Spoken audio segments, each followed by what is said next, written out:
মাতৃভাষার জন্য জীবন দেওয়ার ইতিহাস আজও অমলিন।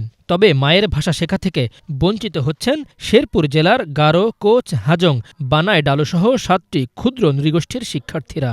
এদেরও রয়েছে নিজস্ব ভাষা। এসব পরিবারের দুঃখ-সুখের গল্পটা চলে মাতৃভাষাতেই। কিন্তু ভবিষ্যতের স্বপ্ন বুনতে হাঁটতে হয় বাংলা ভাষার আইল ধরে। তাই দিন দিন নিজ মাতৃভাষা হারিয়ে যাচ্ছে আক্ষেপ তাদের।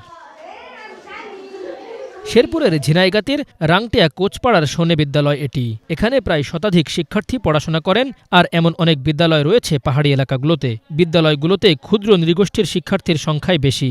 এ বিদ্যালয় ও প্রাথমিক বিদ্যালয়গুলোতে ক্ষুদ্র নৃগোষ্ঠীর নিজস্ব বর্ণপরিচয়, চর্চা ও লেখাপড়ার সুযোগ না থাকায় দিন দিন হারিয়ে যাচ্ছে তাদের মাতৃভাষা। তাদের ভাষায় পড়তে ও নিজস্ব ভাষার শিক্ষক চান ক্ষুদ্র নৃগোষ্ঠীর শিক্ষার্থীরা। আমরা মায়ের ভাষায় কথা বলতে চাই।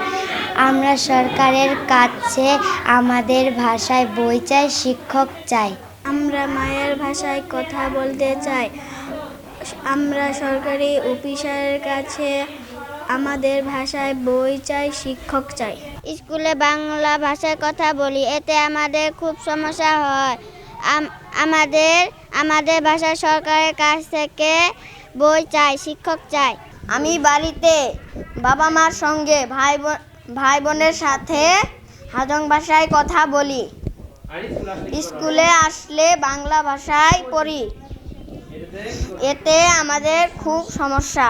ক্ষুদ্র নৃগোষ্ঠীর জন্য নিজস্ব ভাষায় বই প্রকাশে ২০১০ সালে আইন প্রণীত হয়। সে মোতাবেক প্রাথমিক ও গণশিক্ষা মন্ত্রণালয় প্রাক প্রাথমিক ও প্রাথমিকের জন্য ৬টি ভিন্ন ভাষার বইও প্রণয়ন করে। সেগুলো হলো চাকমা, মারমা, ত্রিপুরা, গারো, সাঁওতাল ও সাদ্রি ভাষা। তবে এসব ভাষার বই পড়ানোর জন্য কোনো শিক্ষক নিয়োগ দেওয়া হয়নি। ফলে বইগুলো শিশুদের আদতে কোনো কাজেই আসছে না।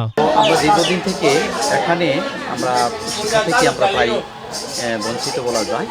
যে বিশেষ করে আমাদের শিশুরা এরা প্রাইমারিতে গিয়ে বাংলা ভাষার সাথে এরা মিলতে পারে না। এই জন্য সমস্যা হয়, কারণ এরা ছোটো থেকে এরা মাতৃভাষায় কথা বলে।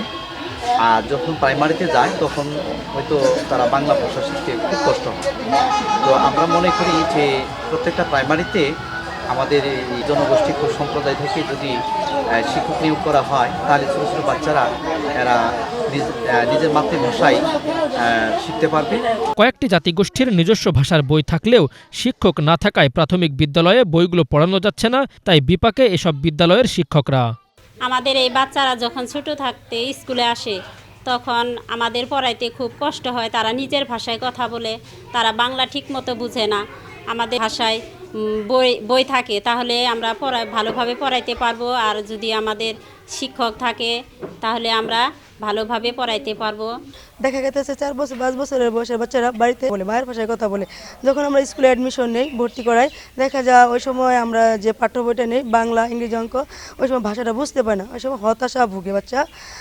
আর শিক্ষক আশানুরূপ ফল লাভ করতে পারে না, বা শিক্ষক কি শিখাইছে শিক্ষক ছাত্ররা বুঝতেও পারে না এবং শিক্ষকের কষ্ট হয়।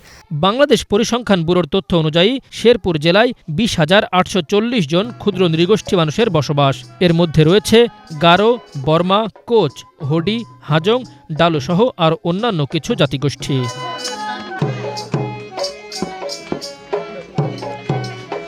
পাহাড়ি উপজেলাগুলোতে নৃগোষ্ঠী শিক্ষার্থীদের জন্য তাদের ভাষায় পারদর্শী শিক্ষক নিয়োগের ব্যাপারে ঊর্ধ্বতন কর্তৃপক্ষকে জানানো হয়েছে বলে জানায় উপজেলা প্রশাসন।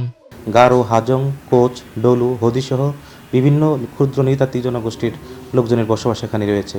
তাদের জীবনযাত্রায় যেমন বৈচিত্র্য রয়েছে, একই সাথে তাদের আচার ব্যবহার এবং ভাষায়ও, তাদের সংস্কৃতিতেও তাদের বৈচিত্র্য রয়েছে। তাদের নিজস্ব ভাষায় তারা ভাব বিনিময় করে থাকে। এই ভাষাগুলো যেহেতু আমাদের ঐতিহ্য, সেগুলো সংরক্ষণের জন্য সংশ্লিষ্ট ক্ষুদ্র নৃতাত্ত্বিক জনগোষ্ঠীর পাশাপাশি এটি কিভাবে আরও সমৃদ্ধ করা যায় সেই বিষয়ে আমরা বাংলা একাডেমি সহ অন্যান্য ঊর্ধ্বতন কর্তৃপক্ষের কাছে এ বিষয়ে পত্র দিব। আশা দেওয়া হয়েছে অনেক, কিন্তু বাস্তবায়ন হয়নি এখনো। তবুও আশায় বুক বাঁধে মন। অভিভাবকরা স্বপ্ন দেখেন তাদের সন্তানরা নিজস্ব ভাষা আর সংস্কৃতিতে বেড়ে উঠবে। নিজের মাতৃভাষা টিকিয়ে রাখতে উদ্যোগ নেবে সরকার, এমনটাই প্রত্যাশা ক্ষুদ্র নৃতাত্ত্বিক জাতিগোষ্ঠীর। Bangla vision news desk.